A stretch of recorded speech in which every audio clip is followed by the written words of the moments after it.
to talk to you a little bit today about certain aspects of spiritualism and mediumship. As I've said before, I am going to include some spiritual bits and pieces on this channel because that makes up who I am.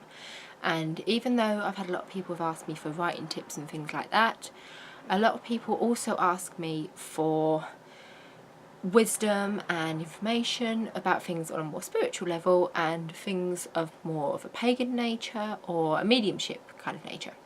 So that's what I'm going to address a little bit today. The first thing I want to address with you all today is how the world of spirit really works. It's a very, very wide topic, and it's a topic that a lot of people are going to have their own opinions on.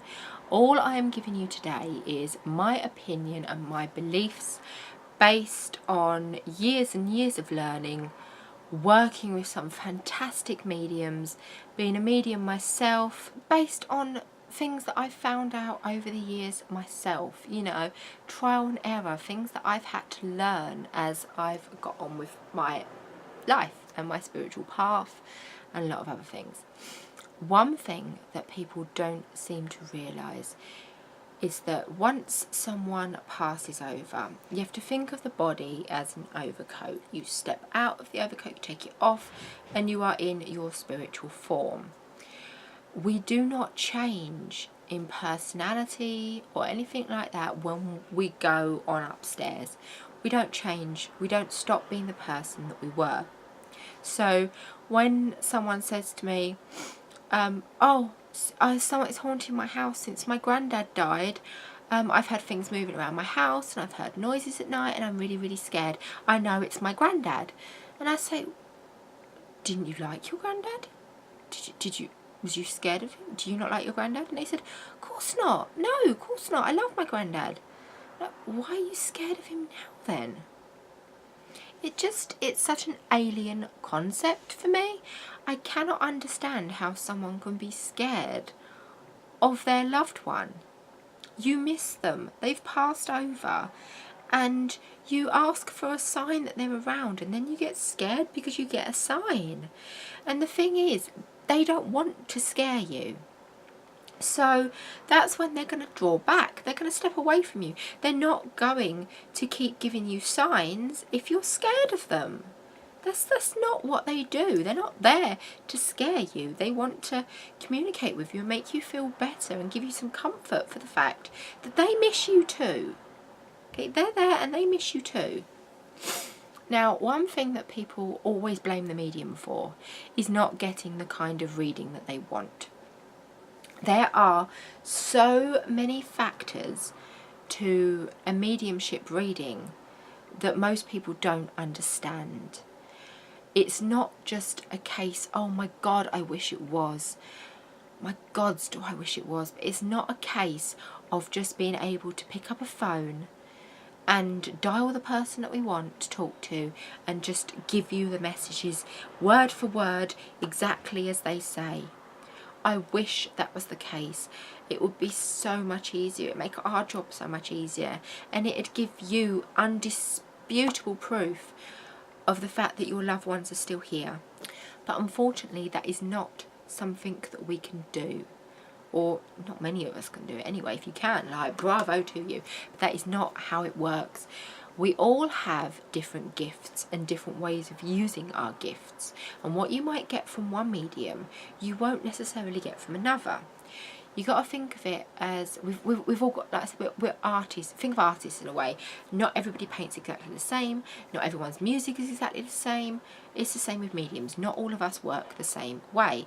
We've got different gifts. We've got clairvoyant, which means clear vision. So that means that we can see spirit, and we can see visions of spirits, and we can see the little things that they're trying to tell us. We get visuals. You've got clairaudient, which is where someone means clear hearing, clear audio, and that's where we can hear spirit. We can hear things from spirit. You might hear music or words or a name or sound of their laughter, something audio. You've also got clairsentient, which is someone where it means clear sensing. You can sense spirit, you can get a sense of them and a feel for them. Now, some people are more gifted in one particular area of this. They might be more clairvoyant than they're clairaudient. Some people are more clairaudient than they are clairvoyant. For me, I'm more clairsentient than anything. I get feelings for it, I get a sense of spirit, but I also have a little bit of clairvoyance, a little bit of clairaudience. It mixes in with me in lots of different ways. The only way I can describe it is if you imagine that you walk into a room where someone is watching TV, and they're one of those annoying people that's constantly flicking through the channels, and they've flicked through about 8 different channels, and then they say to you, oh, that program, two clicks back, 2 channels back, what was that all about? You saw about 5 seconds, maybe less, of this program, and you're expected to identify it, tell them who the characters are, what was going on in it, how they were feeling, and what the story is. It's nearly impossible. And that's the problem. That's how I see things. I get a tiny little itty bitty snapshot of something happening, and I have to interpret it. Spirit is never wrong.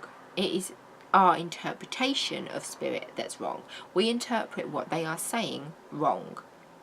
But the thing is, as with anything in life, when someone passes over, their likes and their dislikes, that's my cat in the background by the way, which is gonna have a black cat, their likes and their dislikes and their personality is exactly the same.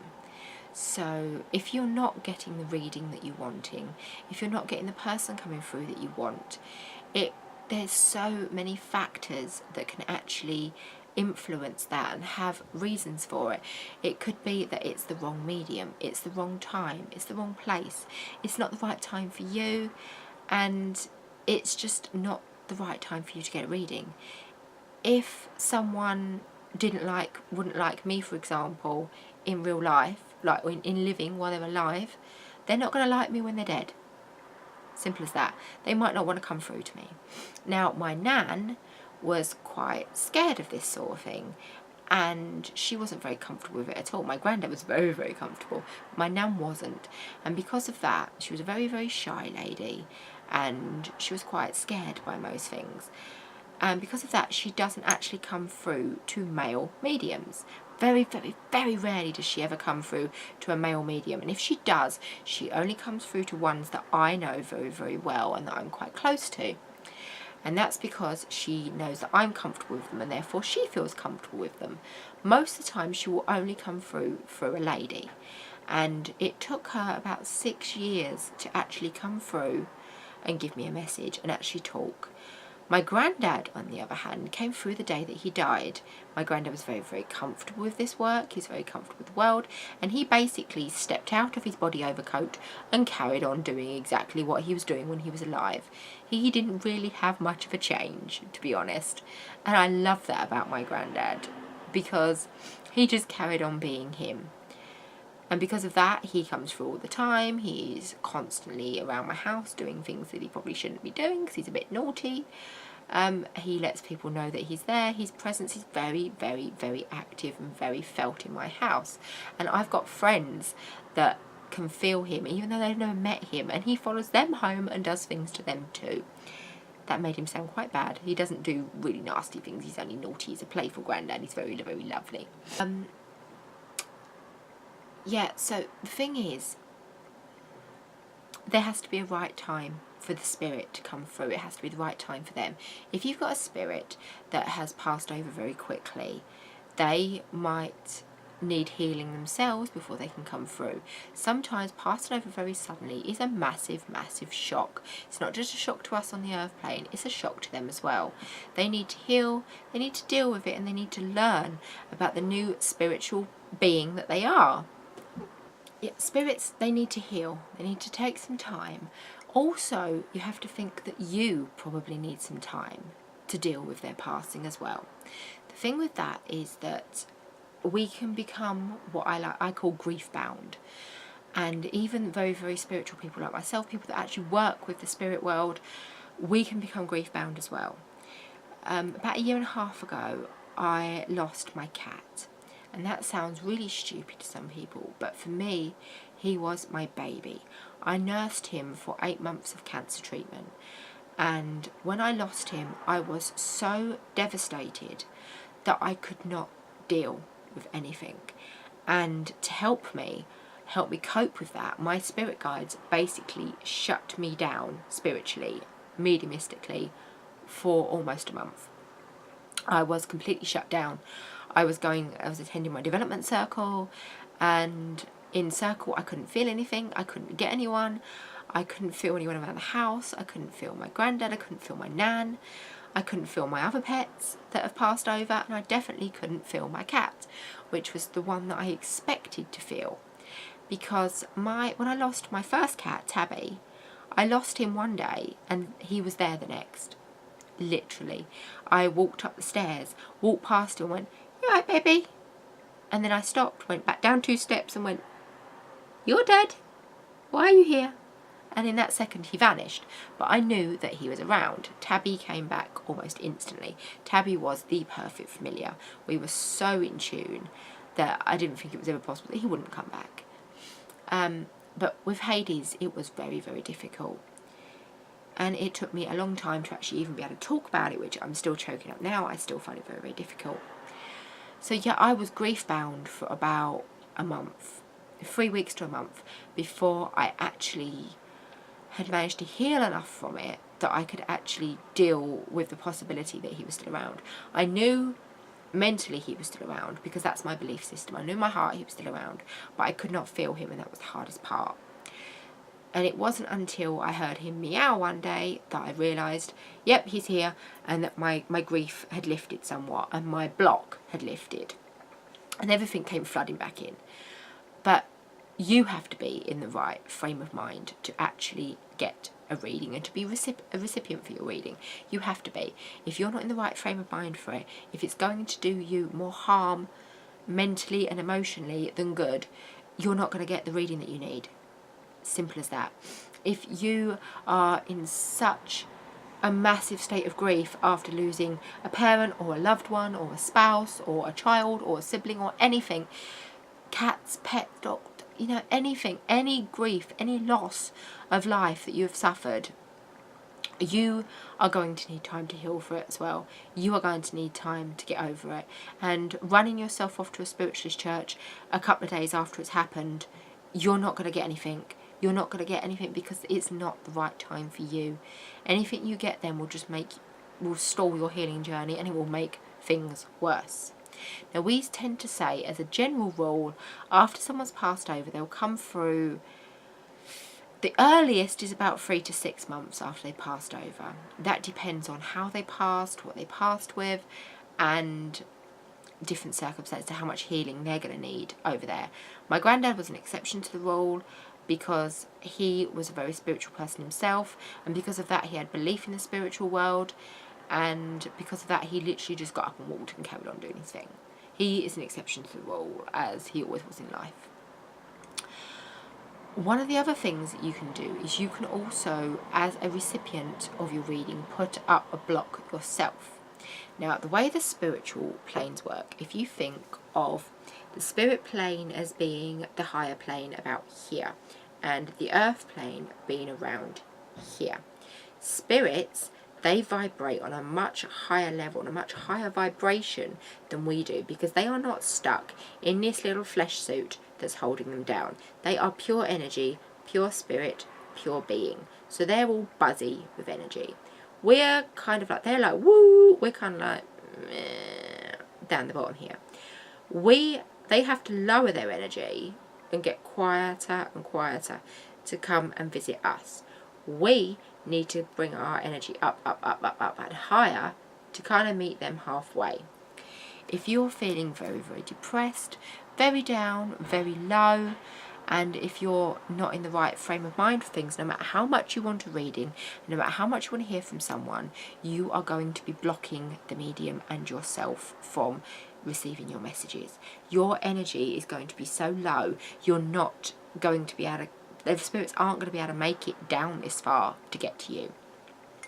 I had a reading for a lady the other day, which is one of the things that actually prompted me to talk about this and just to explain things to people a little bit more, because I hear so many people that are blaming the medium when they can't get a reading and when they don't get what they want. It is not the medium's fault. Yes, I know that there are some charlatans out there.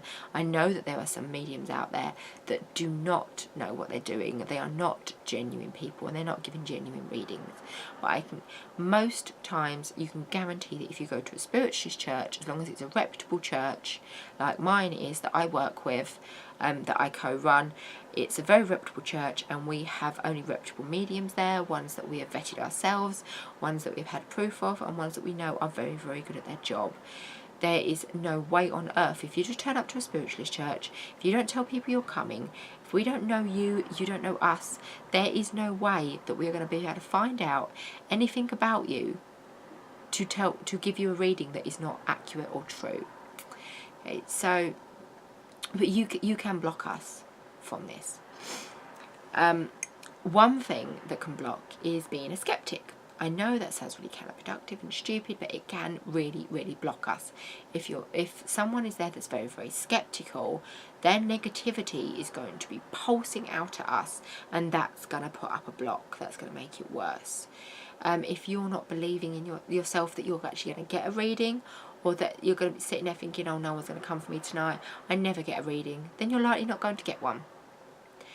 You got to think of it along the way as like if you get raffle tickets or something like that and you're constantly sitting there thinking, oh, I never win a prize, there's no point getting it, there's no point doing it, I never win, I never do anything. You're sending the negativity out. You are bringing that negativity towards you and you are blocking yourself from winning or having good things going on. So as I said, I had a lady come to me the other night for a reading. And it was strange because I'd never had that before. I felt like I had a block between me and the spirit that was trying to come through. And it was very, very difficult because the spirit, this lovely lady, was giving me all of this information, but none of it was making sense to the person I was reading for. And the lady that I was reading for kept saying, no, I can't take that, I can't take that. And it was making it really, really difficult. And in the end, I had to say to her, I'm sorry, this just isn't working for us today. It's not the right time for you to be having a reading. And the lady had just suffered a loss. She'd been through a very, very, very emotional time. She was very emotional. She was very depressed. She just needed guidance of some kind. But unfortunately, she wasn't getting the right guidance from me at that time, because the spirit that she really wanted to come through, that was right there, just wasn't making sense. And I said to her, you've been talking to this spirit, you've been asking her to come through, you've been asking her to come to you, why are you not paying attention to her? And the lady didn't realise that her spirit that she wanted to come through, her nan, was actually trying to get through to her. And once I actually sat the lady down with my pendulum and let her try it for herself and got her to open up, to raise her energy levels, to raise her vibrational levels, that was when her nan could come in clear, because I'd taken the obstacle away. We'd removed the obstacle, we'd removed the negativity and the emotional barrier. And once that happened, that made so much difference. Her nan came through properly. We had a wonderful reading after that. We had lots of fantastic evidence that was things that could only relate to her and her nan, things that there was no way that I could possibly know. And it was because we took away that block. Now, there are times when it's just, like I said, it's just not the right time for you. And it could be the wrong medium, it could be the wrong energy, it could just be an energy clash, it could just be that it's not the right time for the spirit to come through. You could want one person and get someone different. That's because you do not need that person to come through at that time. You need someone different. The spirit world knows what is right for you. They know what you need much better than you do. You've just got to trust them. My little kitty trying to be a bugger again, trying to climb all over my tripod and get my camera. It's hard. It's hard working spiritually. It's hard accepting that your loved ones are gone. It's very, very hard to accept that when you want them and need them to come through and talk to you and to have a reading with them, it's hard to accept that they don't want to come through at that time. But you can't blame the medium for it. That's all I wanted to talk to you about today, is do not blame the medium. Understand that there are things out there that can block us. There are things that can stop us from being able to communicate with the spirit world and can stop the spirit world from being able to communicate with us. It doesn't mean we're charlatans. It doesn't mean that we're nasty people. And it doesn't mean that we're not being very truthful to you and that we're not trying our best. It just means that you have to be patient. So that's all I'm going to do for today. I'd just like to wish you all as much love and luck in the world. And if anyone's got any questions about anything spiritual or witchcraft related, or just, you know, mediumship in general or anything like that, please, please, please get in contact with me. Please, please, please talk to me about it, and I will make a video and I will try and explain it, and I will try it and make sure that you can see things the right way. But until then, blessed be.